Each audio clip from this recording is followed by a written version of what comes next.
você que tá querendo seguir essa carreira de gamer e tudo mais. Eu sei que não é fácil, eu sei de tudo isso que você tá passando nesse momento. Por quê? Porque primeiro vem a rejeição, segundo você começa a se sentir sozinho, terceiro você não consegue achar apoio e parece que tá tudo dando errado, tudo desabando e que parece sei lá o quê, e você continua achando escapatória no jogo, que é onde você se diverte, onde você fala, cara, meu Deus, eu queria muito fazer, mano, se eu tenho uma palavra pra te falar é, não desista, porque se hoje, pra você que tá me assistindo agora, fala, cara, é muito difícil, nossa, que tem muita gente já que, sei lá, pra mim foi diferente, porque quando eu comecei, não tinha ninguém que era, tipo, cara, tal cara é jogador profissional de Free Fire, não existia, então como que eu explicava pra família, pros amigos, que meu sonho era ser jogador profissional de Free Fire? Então cada um tem seu ângulo, seu ponto de vista, então não desanime, não deixe se abalar por nada que os outros falem, nem que você tá pensando que vai acontecer. Se você pensar, eu ficava exatamente aqui, colocava esse sofá aqui, colocava um fonezinho, ficava jogando o dia inteiro, fechava a porta quando meu pai e minha mãe chegavam,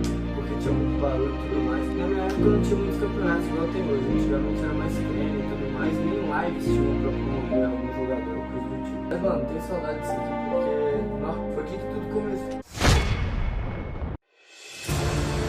Drones que é preciso e mira facilita um pouco a jogada de AWM, né? Sim, sem sombra de dúvida. Leal também um pouco mais embaixo, agora tá engatinhando, pode ser eliminado nesse momento.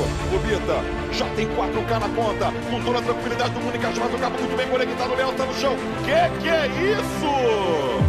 Veio pra troca muito bem, o Chaves acerta mais uma!